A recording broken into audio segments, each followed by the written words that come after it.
Doing life alone. You know, it's interesting. Sometimes I'll run into an old friend while I'm traveling or meet some of their friends, and they say some of the darndest things to me.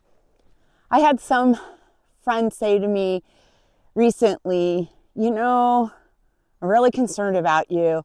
I really hope you settle down, get remarried again, so you have someone to take care of you. I was like, what? What does that mean? I mean, I've never, ever, any relationship had anyone take care of me. I mean, when I was married, sure, we each kind of had our own unassigned roles. There are certain things my husband would do. I don't know, like car maintenance and fixing things around the house. And I would take care of the kids and I don't cook dinner. But no one necessarily took care of me. I've always held my own. I've always been able to make it on my own. I guess it's just the way some people think. Even in one of my videos, the one where I mentioned how I lost $150,000 on my condo, I had comments from guys saying, the one that stands out to me the most, and I was like, interesting, is she clearly, meaning me, I clearly got this money from guys. Like, there's no way I could have earned it, right? And look out, guys, she's on the make to find someone else to start paying her bills. I was just blown away by that mindset. This poor person couldn't think past the possibility, or hasn't met a woman that can take care of themselves. And I am that one. And that's why I'm okay doing life alone. So it got me thinking, do I want to get into a relationship again? Am I ready to start sharing my home, wherever that may be?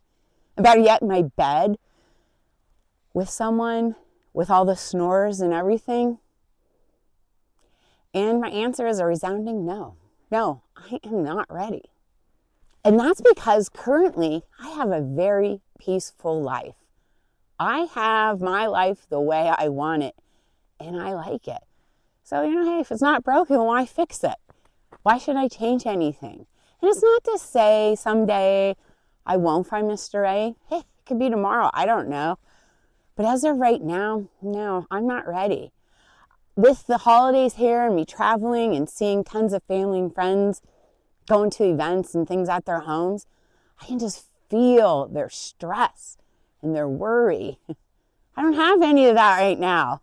I have a very peaceful life and I love it. I had someone, a friend, say at a party, they were asking me questions. I think they were more baffled. How am I doing this? One even asked, am I okay, or am I going to be okay being on my own? One lady said to me, I couldn't do it. If my husband's out of town, I'm afraid to sleep in the house alone. See, the difference is with those women and with myself is those women think they're only half a woman without a partner. And I can't find the words to let them know or to show them how fulfilled my life is. And I think some loneliness exists in some pockets of the soul, even if you're lying next to your soulmate. A close family member asked me not too long ago, so what are you doing? How are you doing this? I said, well, I'm just traveling and enjoying my life. Well, are you going to continue doing this? I said, I don't know. Right now, this is what feels good, brings me peace and joy. Maybe someday, and I just picked a place, I said, I don't know, I could run across Utah, find an amazing place, and decide to stop and call that home. Utah? You don't know anybody in Utah. And it was really another awakening. They don't really know me. It's their own perception of how life is or should be. You're right, I don't know anybody in Utah, but it doesn't mean I can't make a life there if that's where I feel called to. Or I think this person can't fathom the thought of them doing something like that. And that's fine. But I would be fine. I even mentioned how, 30 years ago, I moved to Florida all by myself, not knowing a soul. I turned out fine. It's gotten even easier over the years. Now, is there some challenges? Yeah, absolutely. When you're all alone, Sometimes I have to make the hardest decisions all by myself. No one can help me. And then there's the constant pressure to date. People just can't accept the fact that I'm truly happy being on my own. I don't need anyone to take care of me. I already said that. As a matter of fact, when I was a flashy real estate agent making tons and tons of money, I would have guys wanting me to take care of them because they thought I had the means and maybe I'd be silly enough to do it.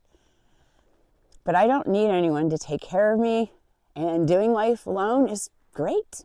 I mean, there's many benefits. Since I've been living alone over the years, many things I have learned. My concentration is much better, professional and personal growth. I feel I'm more creative and definitely improved concentration. Now, how does one be alone? How do you get used to being alone? Well, first off, there's a big difference from being alone and being lonely. Do you get pockets of being lonely? You can, but you can do that with a significant other, like I said, lying right next to your soulmate. Some of the things over the years I did, now they're just second nature, is to get over being alone. And maybe if you are recently divorced or widowed or, empty nesters, or you and your spouse just see things different, you feel alone. Here's some things I put together to hopefully help you get through it. Engage in activities you always wanted to do, something you really enjoy. Have a comfortable space in your home. Even when I'm traveling, wherever I'm staying, if I'm staying for a long period of time, I'll make a really comfy, cozy little nook. Well, say I'm out on a day like today or running around, and then I'll be thinking of that place and I'm like, oh, I can't wait to get back there and curl up with a good book. That's another thing to help you from feeling alone. Grab a good book and just throw yourself into an amazing story or learn something new. One of my favorite things is to go out in nature. I absolutely love these hikes. I'm going to do some cross-country skiing with all the snow coming down. I just like to stay active. It really makes you feel good. Plus, then 9 times out of 10, you're surrounded by people, so you don't really feel alone that way. Here's something, I know it's not for everybody, but maybe go ahead and adopt a pet. Adopting a pet, you will never feel alone. Gratitude, being thankful for what you do have. Don't compare yourself to other people, though. Whatever you do, don't compare yourself to other people if you're feeling down and alone and trying to get new to being alone stuff. And with that, definitely take a break from social media. That stuff will get you spiraling down quicker than anything I know. Take a break from social media if you're starting to feel lonely or not adjusting to being alone. Just give it a try. You won't be alone forever. And maybe, who knows, you might end up like me, really like being alone. Just so don't compare yourself to others. Now, one day I may find someone who adds to my life. However, I am not willing to compromise my independence or my happiness for it.